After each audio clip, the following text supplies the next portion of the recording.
an invoice created, a date held on my calendar, my CRM updated, and a customer email drafted and waiting for my review. All of that happened from just one sentence I typed. Today, we're running a catering company, and I'm going to connect Claude to the applications this business actually runs on, so you can see exactly what it looks like to hand over the busy work. Because here's the arrangement I've landed on. Let Claude do the 90%, the sorting, the drafting, the math, and the data entry, while you focus on the 10% that matters, the judgment, the relationships, and the final say. In this video, you're going to watch it sort my Monday morning, tell me honestly whether I can afford a new hire, and win back a customer we'd lost track of, all the way to a booked event. And by the end, you'll see how easy it is to connect Claude to your own applications and set every bit of this up for yourself. Let's get into it.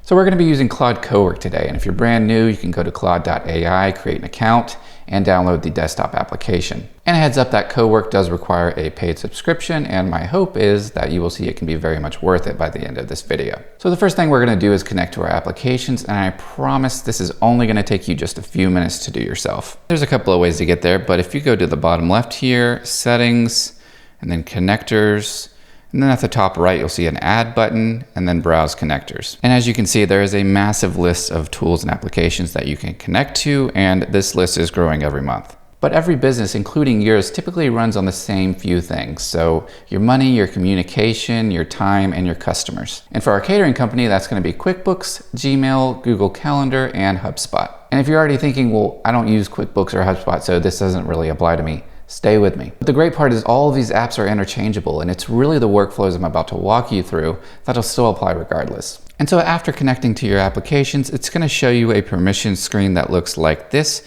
where you may want to slow down and be a little bit more intentional about what you want Claude to do and not do. For instance, we're on the QuickBooks page here, and you can see by default that every action needs approval, which is exactly where we want to keep it at first.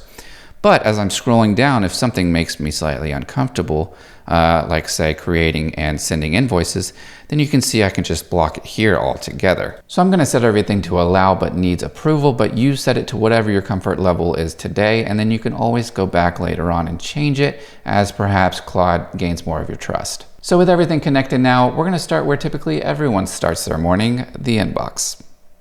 With Cowork selected here, I'm going to go ahead and say something like, go through my unread email, tell me what needs my attention today and what can wait, and then for anything important, go ahead and draft me a reply for my review. And as is working, notice down here I'm actually using Sonnet 5, which is perfect for the everyday tasks like this. And so just a few short seconds later, we have this lovely analysis here. So we've got 12 unread emails and 2 that need my attention. Starting with the first one, apparently we got a complaint. So Melissa Tran says, yesterday the taco bar arrived 40 minutes late and cold. Whoops. So it suggests that this is a relationship we want to protect and that we should reply today. And then it gives me the option of whether we'd want to redo the lunch or a credit. And the second one is an account balance question. So Karen and their AP department is confused about what they owe. And this is the really cool part. So Claude actually checked QuickBooks for me, determined that their June payment was applied to their first invoice, which is fully paid, but there is one still open for $4,000. And if we go into QuickBooks ourselves, we can see here that Claude correctly identified the $4,000 outstanding invoice overdue for 9 days. Especially at first, I would definitely suggest you checking Claude's answers against the numbers you already know, so you can teach yourself where it's reliable. And then over time, maybe it earns the benefit of the doubt. If I keep scrolling down here, you can see where Claude has correctly identified a bunch of noise in my inbox that does not need my attention today.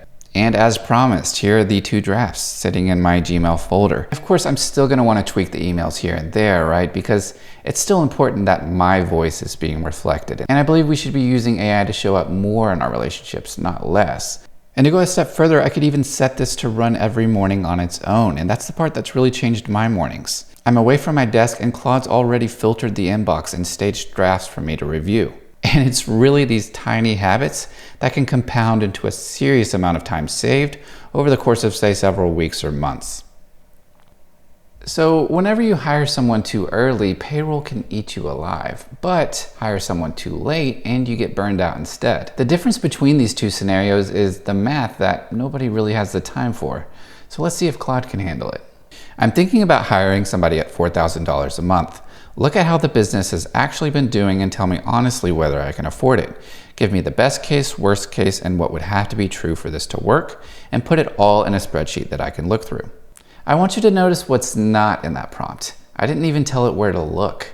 I didn't say run a P&L or build a cash flow model. In fact, there's no financial jargon in there at all because you don't need any. You describe the outcome you want, similar to how you'd brief a person, and then you let Claude do the thinking and the analysis for you.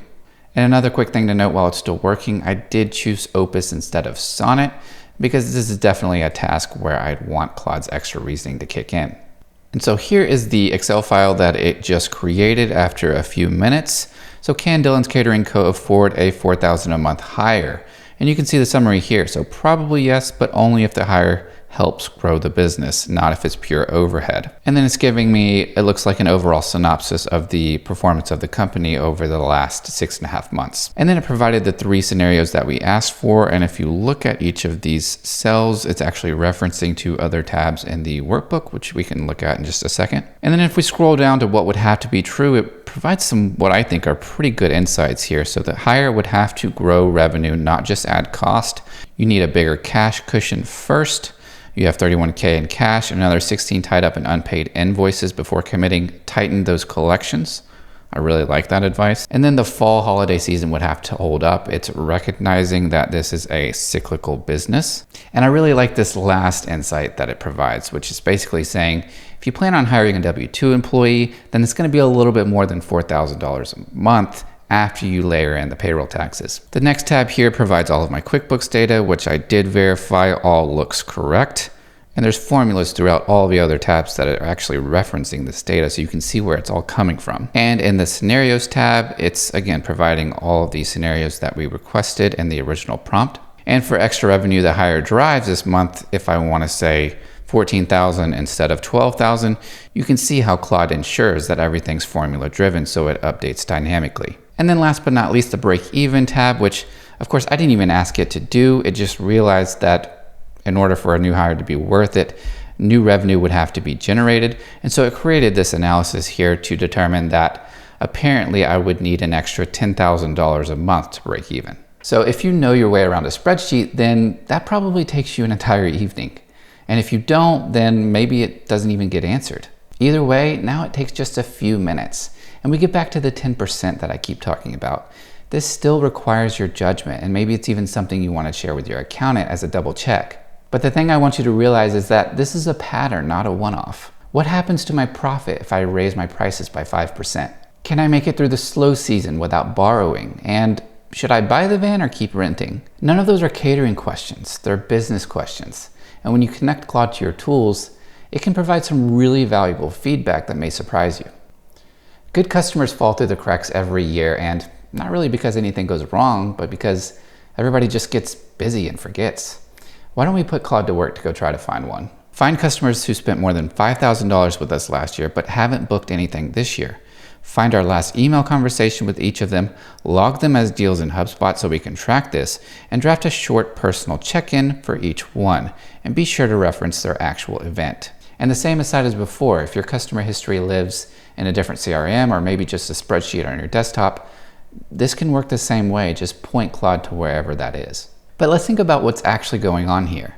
It's searching QuickBooks for who spent what. It's logging status updates in HubSpot. It's reading my old conversations in Gmail to see where things left off. And then it's using all of that to decide what to say to each person and creating the email drafts. So it's doing 4 jobs across 3 applications with 1 prompt. And if I had handed this to a human, wouldn't those have been the exact same steps that they would have taken? So hopefully you're seeing how some of these workflows can be really powerful and be the closest thing to an employee that we've ever seen. And all of it just took me a couple of minutes to delegate. So it just finished, and it's pretty cool. You can see all of the tool calls it made to the right to HubSpot, QuickBooks, and Gmail. And you can even click into one of these, and it's sort of like an audit trail of what it actually did. Anyways, it found 2 lapsed customers, Redwood Financial Group and Lakeside Dental Partners. QuickBooks confirms neither has any sales recorded so far in 2026.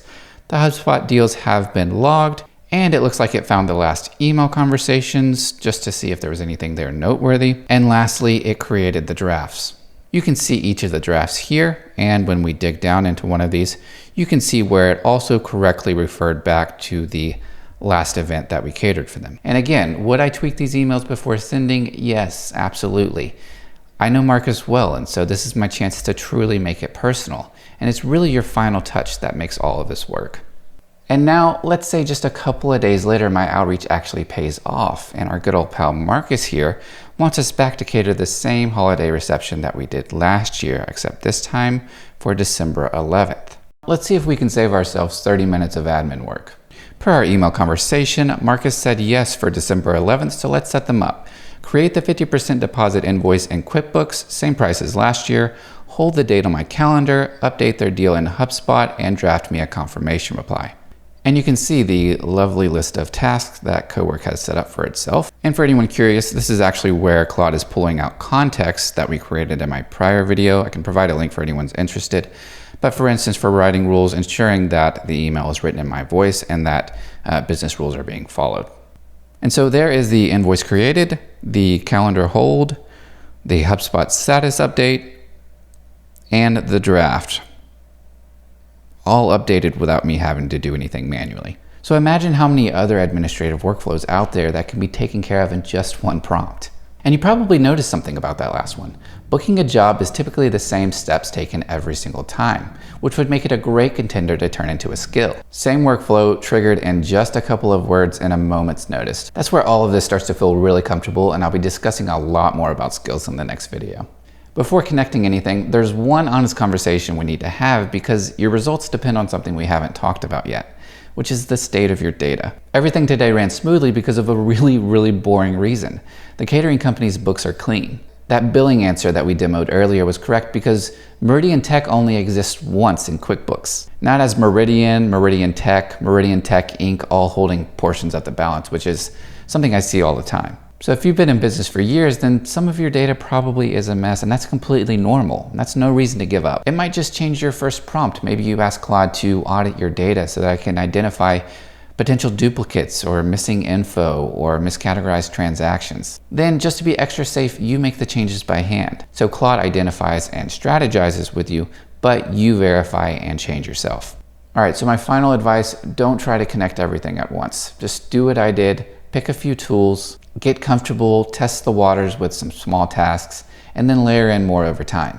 And I'd love to hear where you guys are at. So what tools you'd connect, what you'd hand off first, maybe what's working well and maybe what's not. I'm here to help where I can. And in the next video, as I've already hinted to, we're gonna be turning a lot of these workflows into skills to help you save even more time. See you then.